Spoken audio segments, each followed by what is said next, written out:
Hello, this is going to be a long video, but I have a lot to say, so bear with me.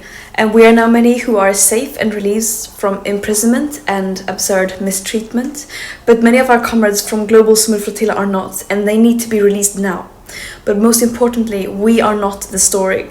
Thousands of Palestinians are currently being held in Israeli dungeons without a trial, hundreds of which are children. Millions are living trapped under an illegal siege in an apartheid state and occupation, who are being systematically starved and bombed to pieces.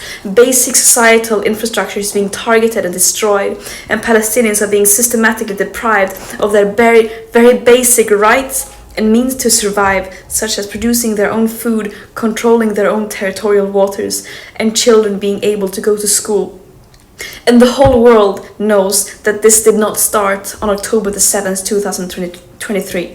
And these Israeli war crimes have happened with impunity and with help and legitimizations from our governments, institutions, and media. And this is the story here that people should be focusing on.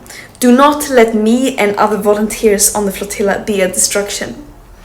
And the Global Summit Flotilla is about solidarity with Palestinians, international solidarity. And what Israel did was mainly not to illegally abduct us in international waters and abuse us in prison, but it was that it stopped a humanitarian mission and violating international law by preventing humanitarian aid from entering Gaza, a population that are being systematically starved by Israel. And this is a blatant violation of international humanitarian and maritime law. And I also want to make it very clear that our imprisonment by Israel is a direct result of our governments.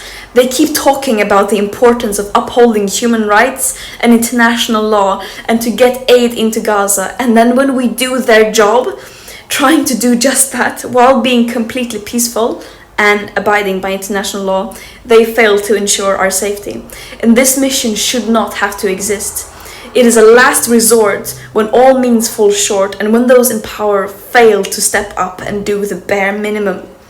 States have a legal obligation to end their complicity in genocide, which the UN Commission now also has confirmed that it is. And this current lack of willingness to do so is a crime against humanity. Israel does not have immunity from international law, even though it might seem like it from their genocidal propaganda. No human being is worth more than any other, and that also applies to Israelis.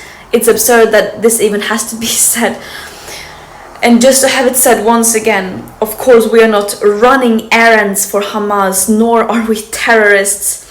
Israel think they can get away with only recycling their old arguments and smear campaigns to justify their atrocities without addressing the evidence of them committing a genocide.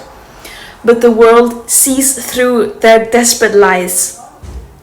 Terrorism is defined as the calculated act of using violence to incite fear in a population for political control. Is that really what this peaceful humanitarian mission carrying food, medicine, baby formula in line with international law was doing? One can really ask who the real terrorist is here.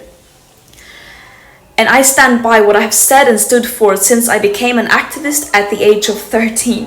I will continue to fight for a free world, a world free of all forms of oppression and racism, where we put human and planetary well-being over short-term economic profit and geopolitical control for a few. And that might sound naive, but I would any day choose being seen as naive over having double standards and not doing anything in the face of injustice. And I urge everyone to join the global uprising for justice, freedom and equality, and to apply real pressure on our governments and institutions to fulfill their legal obligations to ensure human rights for everyone. We have truth, morale, international law, justice, love, history, solidarity of the world, as well as basic fucking common sense on our side. The war criminals have hate, lies, and weapons. Justice will prevail.